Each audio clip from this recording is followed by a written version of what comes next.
this cord, but if you guys don't mind, I'd like to move around a little bit. All right. So I'll be straight honest with you guys.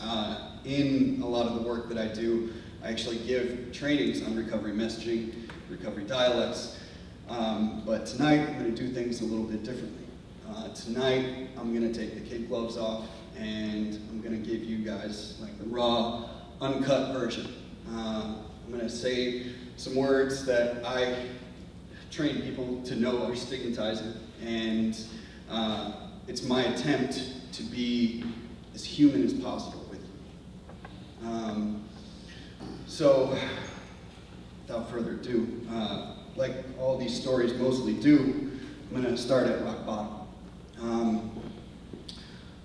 I woke up in an abandoned field on a snowy January morning with my hands purple from exposure and a needle in my arm.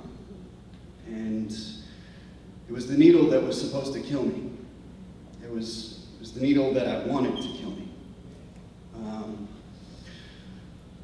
So in this moment, waking up, not having wanted to wake up, I realized that I lost such control of my life that I couldn't even end my life on my own terms while very actively trying to. In that needle was a dose of opioids large enough to kill a very large animal, and it was my full intent to take my own life that night. Drug addiction is one of the most dark and alone places that a human being can be. When we see people who are roaming around the streets, some of them may look like they're in a hurry, but they're probably at some of the most lonely and alone parts of their life that they're going through. They can be surrounded by people, they can be in the most crowded places that they've ever been, but feel completely and utterly alone. So it was in that moment that I decided that I was going to try and get help, which was something that I had never done. And so I turned it over. And when I say I turned it over, I don't know exactly what it was that I turned it over to. It wasn't God, it wasn't myself, and it wasn't anything that I'd really previously stood for. To this day, I couldn't tell you what it was. And so I walked to a hospital in West Philly, and the crisis workers at the hospital probably thought I was a junkie. The rest of society surely did, and some people still do. And in that moment, when you tell people the deepest, darkest secrets and recesses of your soul to try to get yourself access to treatment, and you strip away all your dignity to do so, right after that, they take your belt and your shoelaces and any cords that you have and strip that away from you too. And they left me sitting in a kind of like a holding cell area, where the next morning I was lucky enough, and I don't know if it was because of my white skin or because I was a college kid or because I had insurance, that I was able to get into treatment. And I was lucky enough to make it out. I made it out of treatment. And after making it out, there was one thing that didn't change about being in recovery from being in addiction, and that's that my friends didn't stop dying. So I started to do something about it. I found a group of people who I'm now blessed enough to call my friends that found this theory that says that if you have an open conversation with people and you show them your humanity and you allow them to know who you are on a personal level, that is what shows them that you're just human too. And I'm really thankful to be here today because I feel like that's the effort behind what we're doing right now. But we found that people were receptive as well. And so myself and a group of large advocates across the country got together and put a messaging training together. And we went out and we talked to people. We started telling the story of the power of recovery. And unfortunately, people kept dying. And after doing this for a while, I've spoken to a number of high schools across the greater Philadelphia area and just different conversations and places. And started to notice a trend. It was when we were invited to a place to speak. Somebody had just recently died. And every time the community was up in arms because somebody had passed away, somebody had been lost to this illness. And I started asking myself, why do we always wait until someone dies? But I got back into school and finally finished my bachelor's degree, and then I went on to get my master's. And it was when I was in my master's program that I noticed an even bigger trend. It was the trend that all the other activist movements across the United States had this same occurrence happening.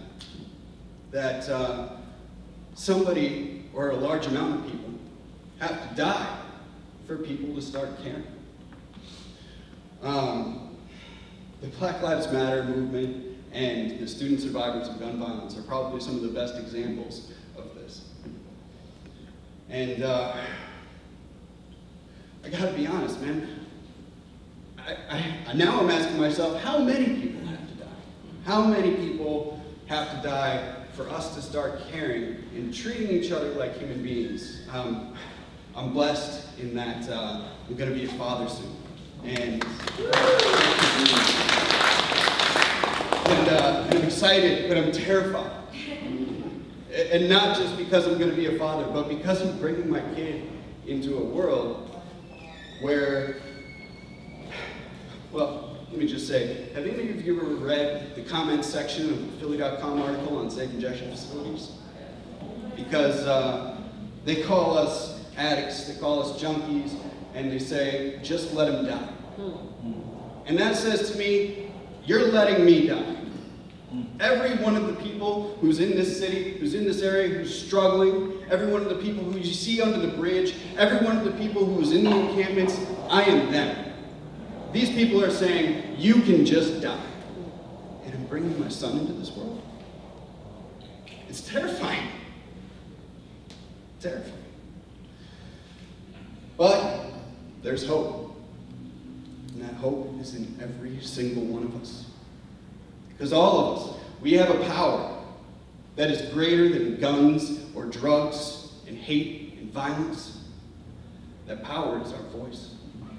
And what we're doing here today, and what we need to be doing, like Roland said, is taking this message and talking to our friends and our families and our loved ones, because it's our conjoined voices that are going to stop the societal constructs like racism and addiction and classism in this country. We can continue talking about these things, but it's not until we come together as a force of people to overcome them. And that's the kind of world that I want to bring my child into.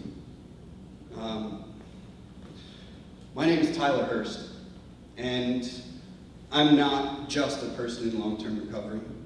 I'm not the amount of years that I have clean. I'm not the jobs that I've had or the degrees that I hold. I'm a human being. And just like every other person here, every person in this neighborhood, every person across the city and across this country and across the world who's currently using drugs and currently struggling, they're humans too. And we need to treat them as such.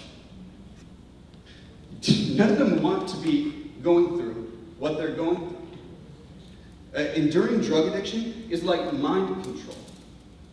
Hearing Kenny talk about how he didn't want to be doing the things he was doing, but that was what he did.